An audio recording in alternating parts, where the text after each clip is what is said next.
what keeps us healthy and happy as we go through life? If you were going to invest now in your future best self, where would you put your time and your energy? There was a recent survey of millennials asking them what their most important life goals were. And over 80% said that a major life goal for them was to get rich. And another 50% of those same young adults said that another major life goal was to become famous. And we're constantly told to lean into work, to push harder and achieve more. We're given the impression that these are the things that we need to go after in order to have a good life. Pictures of entire lives, of the choices that people make and how those choices work out for them, those pictures are almost impossible to get. Most of what we know about human life, we know from asking people to remember the past. And as we know, hindsight is anything but 20/20. We forget vast amounts of what happens to us in life, and sometimes memory is downright creative. But what if we could watch entire lives as they unfold through time? What if we could study people from the time that they were teenagers all the way into old age to see what really keeps people happy and healthy? We did that. The Harvard study of adult development may be the longest study of adult life that's ever been done. For 75 years, we've tracked the lives of 724 men. Year after year, asking about their work, their home lives, their health, and of course, asking all along the way without knowing how their life stories were going to turn out.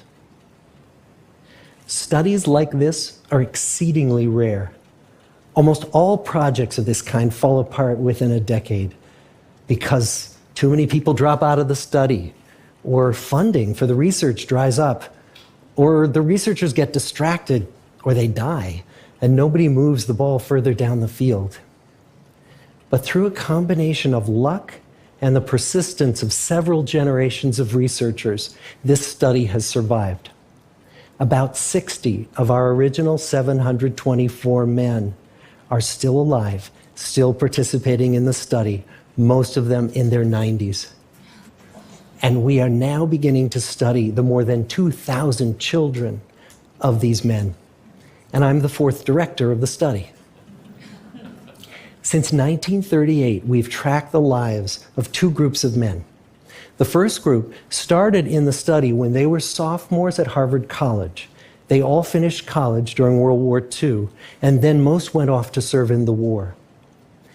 And the second group that we've followed was a group of boys from Boston's poorest neighborhoods.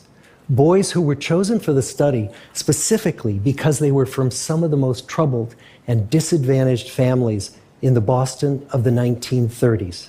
Most lived in tenements, many without hot and cold running water. When they entered the study, all of these teenagers were interviewed, they were given medical exams. We went to their homes and we interviewed their parents. And then these teenagers grew up into adults who entered all walks of life. They became factory workers and lawyers and bricklayers and doctors, one president of the United States. Some developed alcoholism, a few developed schizophrenia. Some climbed the social ladder from the bottom all the way to the very top, and some made that journey in the opposite direction. The founders of this study would never in their wildest dreams have imagined that I would be standing here today, 75 years later, telling you that the study still continues. Every 2 years, our patient and dedicated research staff calls up our men and asks them if we can send them yet one more set of questions about their lives. Many of the inner city Boston men ask us, "Why do you keep wanting to study me? My life just isn't that interesting." The Harvard men never asked that question.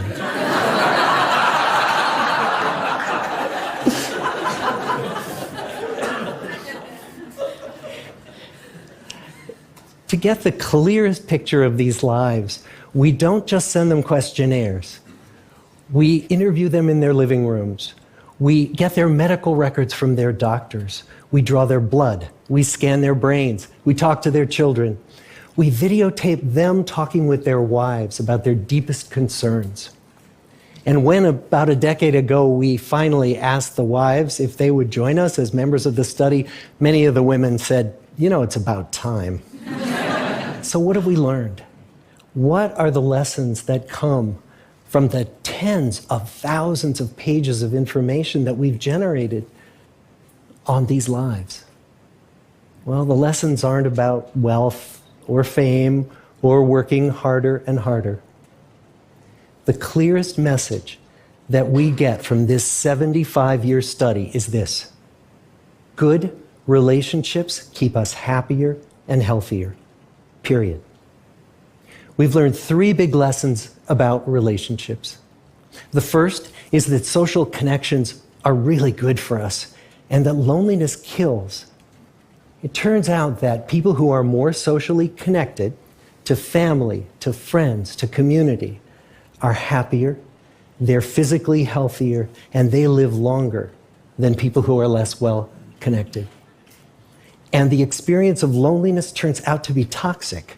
People who are more isolated than they want to be from others find that they are less happy, their health declines earlier in midlife, their brain functioning declines sooner, and they live shorter lives than people who are not lonely. And the sad fact is that at any given time, more than 1 in 5 Americans will report that they're lonely. And we know that you can be lonely in a crowd and you can be lonely in a marriage.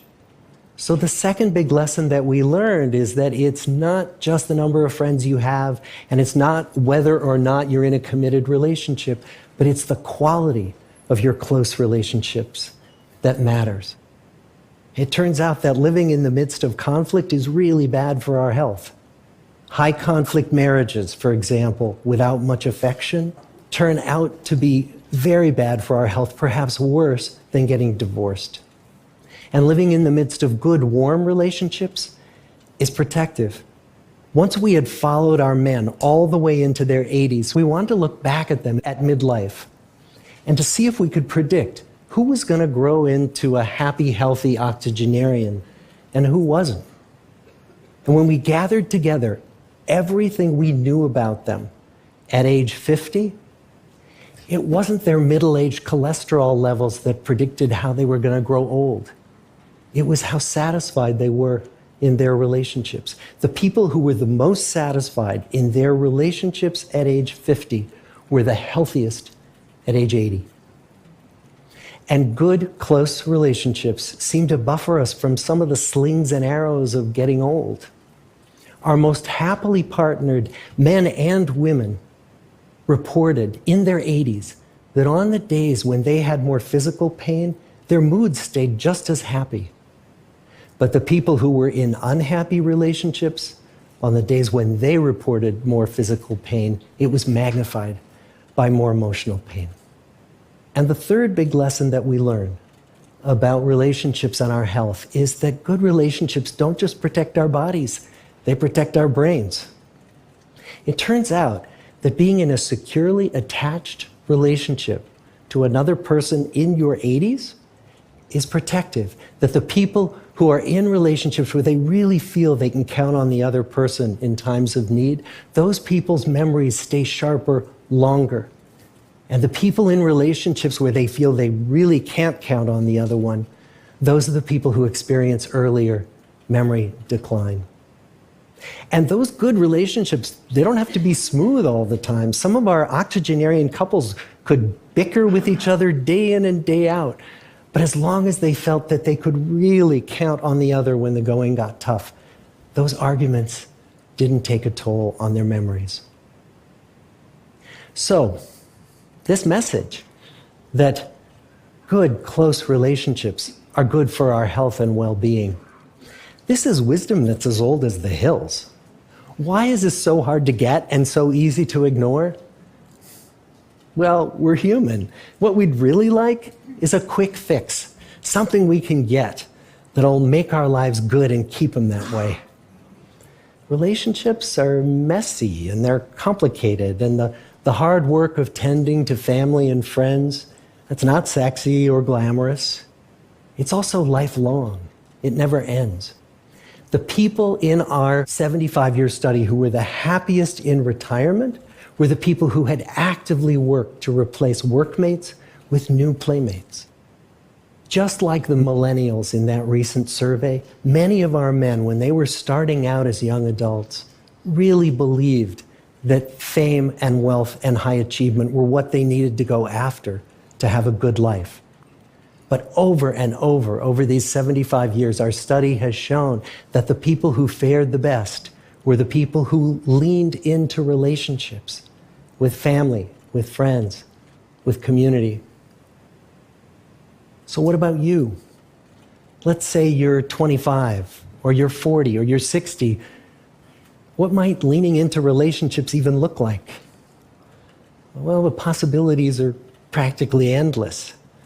It might be something as simple as replacing screen time with people time, or livening up a stale relationship by doing something new together, long walks or date nights, or reaching out to that family member who you haven't spoken to in years, because those all too common family feuds take a terrible toll on the people who hold the grudges. I'd like to close with a quote from Mark Twain. More than a century ago, he was looking back on his life, and he wrote this: "There isn't time, so brief is life, for bickerings, apologies, heartburnings, callings to account. There is only time for loving, and but an instant, so to speak, for that." The good life is built with good relationships. Thank you.